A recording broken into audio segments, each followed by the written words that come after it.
कक्षा 10 ए और बी वाले देखेंगे। सोशल साइंस में आपका नागरिक शास्त्र का चौथा चैप्टर चल रहा था, जाति धर्म और लैंगिक मसले।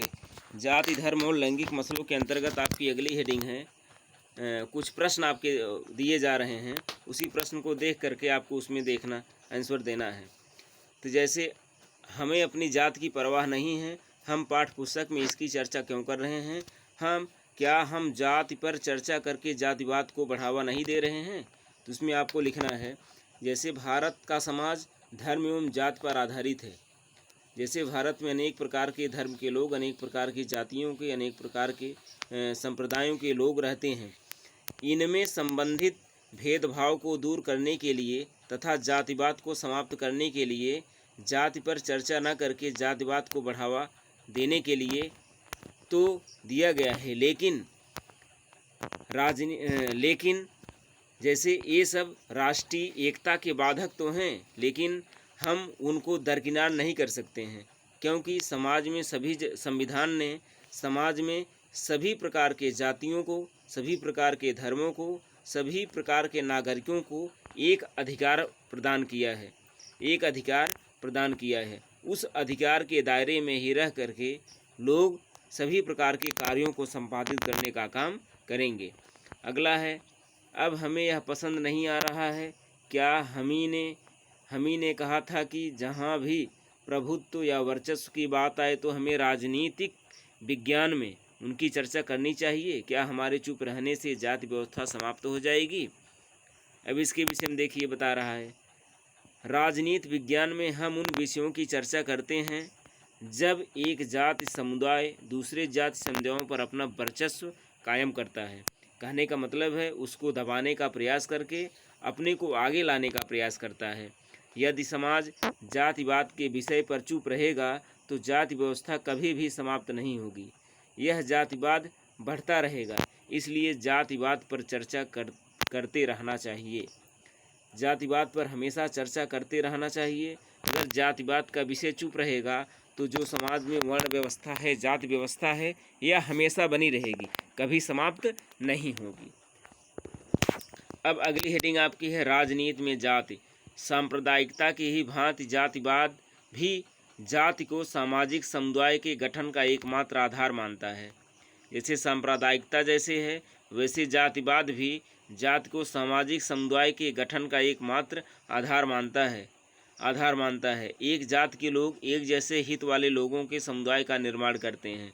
किसी भी धर्म के, किसी भी जाति के जो लोग रहते हैं, उस जाति को बढ़ावा देने के लिए अपने द्वारा किए गए सभी प्रकार के असंवैधानिक कार्यों को भी छुपाने का काम करते हैं, उसको उजागर करने का काम नहीं करते हैं कि हमारे समुदाय के हैं, हमारे जात के हैं, चलो ठीक है, इस मामले को दबा देते हैं।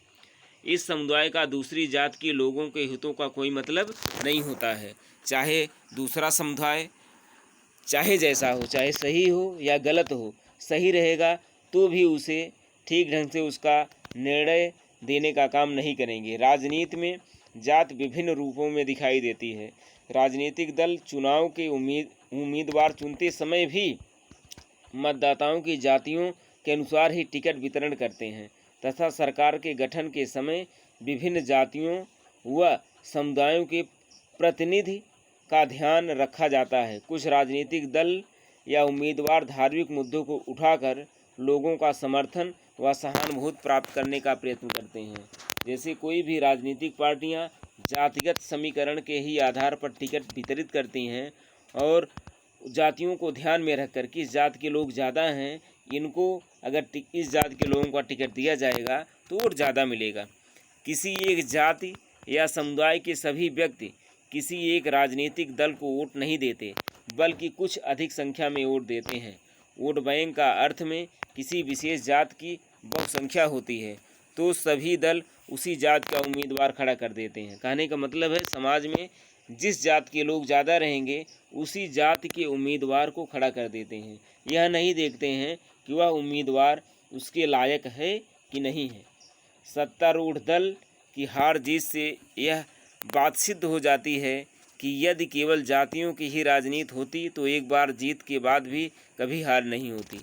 लेकिन यहाँ देखो, कहा गया सत्तारूढ़ दल की हार जीत अगर जाति पर निर्भर होती तो जो एक बार जीतता फिर दोबारा कभी हारता नहीं। फिर अगली हेडिंग है जातिगत असमानता। अब जातिगत असमानता क्या है उसको देख लीजिए। आर्थिक असमानता एक महत्वपूर्ण आधार जात भी है। आर्थिक असमानता का एक महत्वपूर्ण आधार जात भी है, क्योंकि इससे विभिन्न संस्थानों तक लोगों की पहुंच का निर्धारण होता है। उदाहरण के लिए, पहले अछूत कही जाने वाली जातियों के लोगों को जमीन रखने का अधिकार नहीं था, जबकि कथित द्विज जातियों को ही शिक्षा पाने का अधिकार था। आज जात पर आधारित इस प्रकार की औपचारिक और प्रकट असमानताएं तो गैरकानूनी घोषित कर दी गई हैं, लेकिन बहुत समय से जिस व्यवस्था ने कुछ समूहों को लाभ या घाटे की स्थिति में बनाए रखा है, उसका प्रभाव अभी भी अनुभव किया जा सकता है। इतना ही नहीं, इस बीच नई तरह की असमानताएं भी उत्पन्न हो गई हैं। कहने का तात्पर्य आर्थिक असमानता का एक महत्वपूर्ण आधार जात भी होती है, क्योंकि जिस जात के लोग जिस नौकरी जिस पेशे में ज़्यादा होते हैं उसी को लाने का प्रयत्न करते हैं, ना कि छोटे लोगों को लाने का प्रयत्न करते हैं। उदाहरण देखो दिया गया है, पहले के लोग जो थे अछूत कहे जाने वाली जातियों को ज़मीन नहीं देते थे, उनको खेती करने का अधिकार नहीं होता था, सिर्फ काम करने का अधिकार होता था। किसी के यहाँ काम करने का अधिकार होता था, श्रमिक बनने तक का ही अधिकार होता था, उनको अन्य कोई अधिकार नहीं दिया जाता था। लेकिन अन्य जातियों को यह अधिकार प्राप्त था। कहने का मतलब है, अगर ऊंची जात के लोग हैं तो नीची जात के लोगों के यहाँ कोई भी कार्य नहीं करेंगे और वह सिर्फ अपना काम करवाने के लिए ही उनको प्रेरित करते रहते हैं। लेकिन आज के समय में यह औपचारिक और प्रकट असमानताएं तो गैर कानूनी घोषित कर दी गई हैं, लेकिन बहुत समय से जिस व्यवस्था में कुछ समूहों को लाभ या घाटे की स्थिति बनाए रखा है, उसका प्रभाव आज भी अनुभव किया जा सकता है। क्योंकि जो बड़े लोग होते हैं, अपनी जात ऊंची जात के लोग होते हैं, वो ऊंची जातियों को ही हर जगह लाने का प्रयास करते हैं।